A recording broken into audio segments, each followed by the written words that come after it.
Hey guys, welcome to I'm Making a Mess with Darlene Morgan, where there are many messes that I've been in or I have created, but thanks to the grace of God, I am still here, which tells me He definitely has a purpose for me. And so, yeah, I use a lot of my life experiences as a way in hopes to relate to you. I mainly speak from a single mom perspective, but I really hope that I'm reaching a wider audience. So please share, subscribe, let others know about it. If you hear something that absolutely resonates with you, let me know and leave a message in the comments or send me an email or something. But definitely appreciate you guys tuning in. It is Sunday, January 26th or something like that. Anyway, the Chiefs are playing the Bulls or the Bills.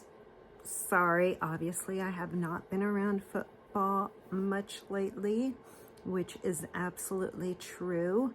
But anyway, they are on TV downstairs.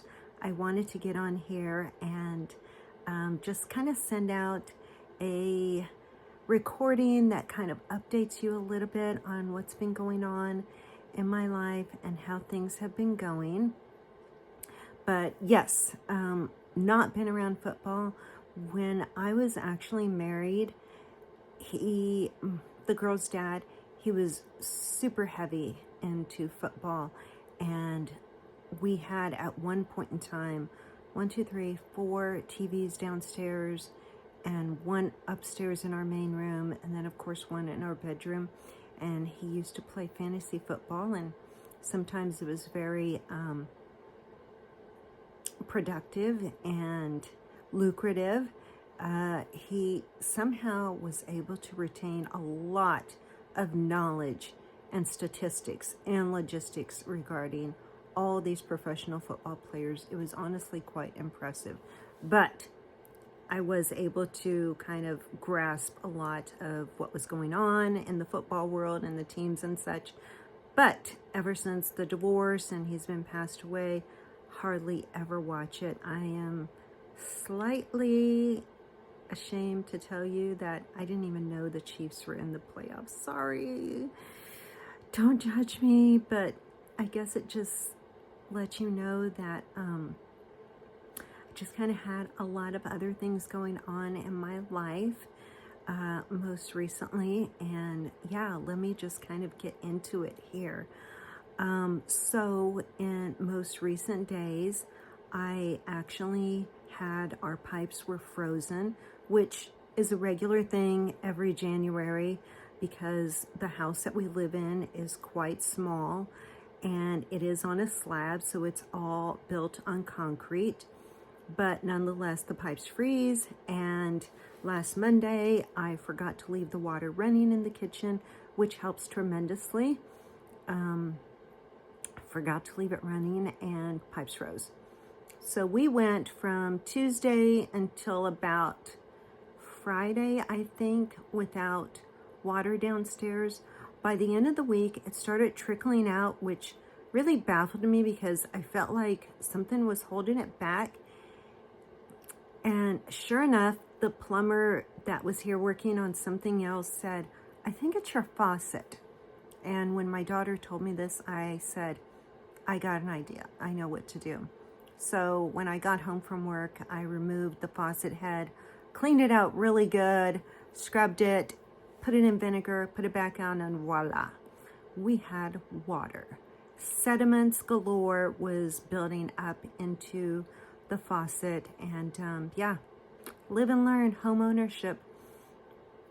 Besides that, we had a huge snow happen a couple of weeks ago, and we thought that was contributing to some other problems, and it actually did, because as the snow came, so did the freezing weather, and it did freeze up pipes, which was a result of some pipes failing to do their job and corroding and cracking, and also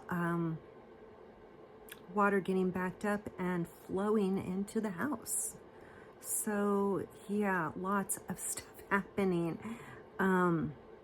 that needs to be taken care of. And thank God for once I actually am trying to take care of things the right way, even if it does cost me a lot more money. I think it's one of those things that I have learned over the course of time, that even though I really want to save money or I try to do things myself, I discover that, true as it is, it ends up costing you a lot more in the long run. On the other hand, some of the things that I have had done have been at least a remedy for a couple of years. And I think there's some value to that because it helped us to get through a couple of years until maybe I was able to save some money or, get in a financially better situation where I could afford to take care of things better. Fortunately, with this particular water damage, thank God for insurance, has helped us out.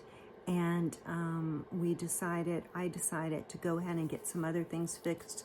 So yeah, I still have to pay for quite a bit of it. And you know what? That's okay. When the contractor was here and discovered the pipes that were running into the attic and through the outside and stuff, he asked if I really want to spend the money on that, which was in more than a few thousand. I said yes. I'll figure it out. I actually do always figure things out. God always seems to find a way when I feel like we're trying to do things for the right reason. And I told our contractor, yes, I want to take care of it because I'm getting older. The girls are going to be moving out. And the last thing I need to do is try to remember to leave the water running when it gets freezing cold outside.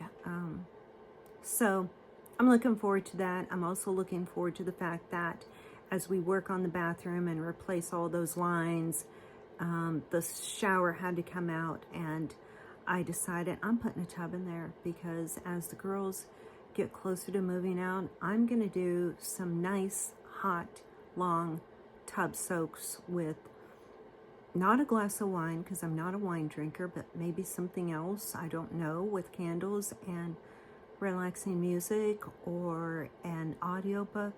I don't know, but I'm really into this self-care right now and trying to handle things a lot different.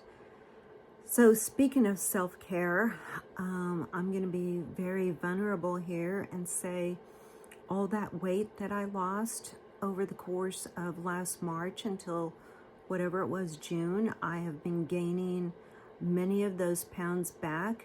Winter has not been on my side. I absolutely love coming up to my room, watching Netflix, working on photos while eating a bowl of ice cream, munching on popcorn, eating candy galore.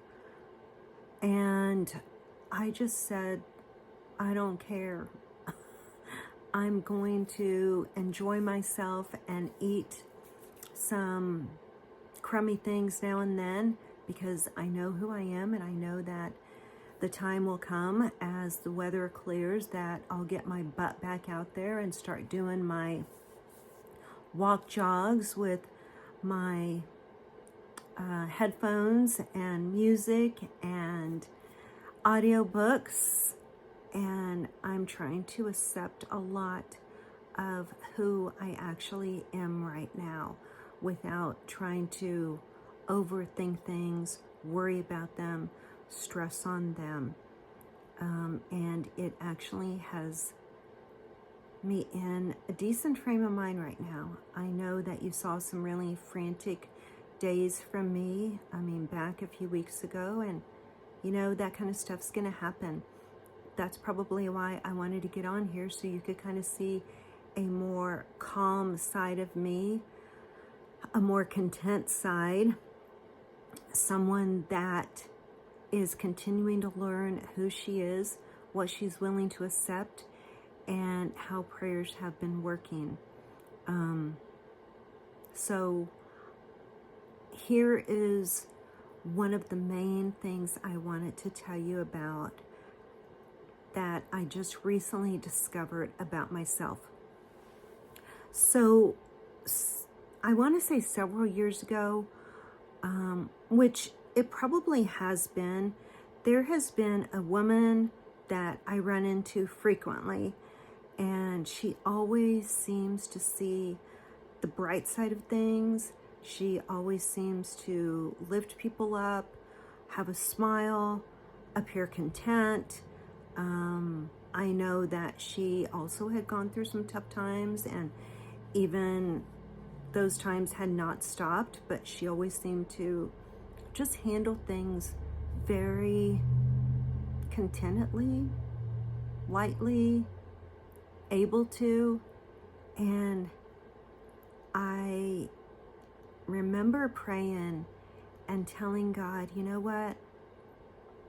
I really want to be that way. I want to be the person that does kind of see the bright side of things, the realistic side of things, but not let it get to her, and use all the moments that are challenging and not let them get to me, not get overworked, stressed, and realize that I've been through so much. Why is this any different? I know I've touched on this before, but I think it's relevant and I think it's important to return to, because even for me, I want to remind myself on a regular basis that I can handle things and get through them and continue to try to put on not a happy face, but a face that says, whatever happens, happens. I'm going to be fine. So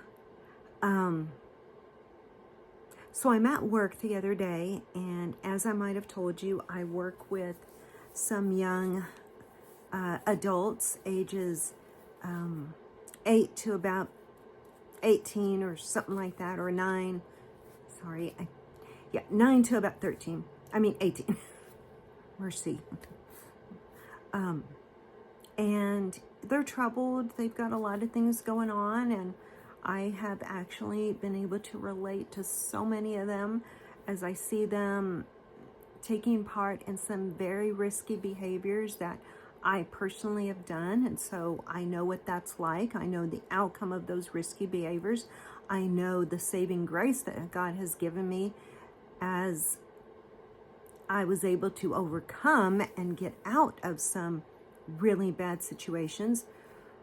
But nonetheless, one evening I was helping out in a whole different area. I decided to put in some extra hours since I was missing hours from having a day off. And I was working in this one particular area where there were several of the residents there. And one particular person was really struggling, talking loudly, a few cuss words here and there, just kind of reacting very inappropriately and saying things that probably should not have been said. And usually when I get around someone like that, I get pretty nervous, and it's because I'm afraid they're going to say something and call me out, and I don't know how to respond because there's this huge age gap, and I don't respond well to sarcasm. So yeah, I was really kind of apprehensive about it, but I've discovered that I am able to say things that I never was before and be okay with saying these things as long as it's appropriate and I'm not, putting anyone down or, criticizing their behavior or anything like that. So this person, I'm standing there and I'm watching her really react. And I was like, you know what? I'm like, you need something to do.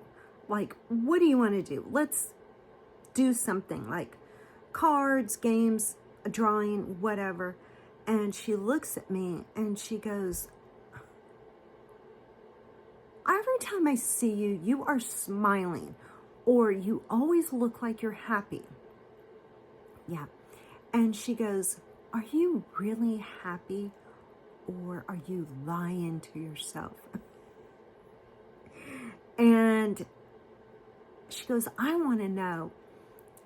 And it was like probably one of the best moments yet in my work days there, because as she finished her question, literally I had another employee, coworker, sitting at the computer, like right in front of me, and then a couple other of the clients there, and everybody was just kind of like doing their own thing. And when she finished asking me that, everybody just kind of went, like they were just waiting to hear the answer.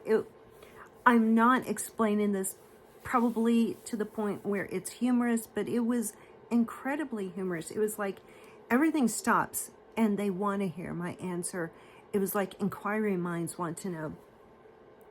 And I said, well, I mean, I am happy often, but I would say not all the time. But I think what I am is content. I'm content with whatever situation I find myself in. I just find that I can be content. And it just kind of like took her aback, and she's like, like, what is that anyway?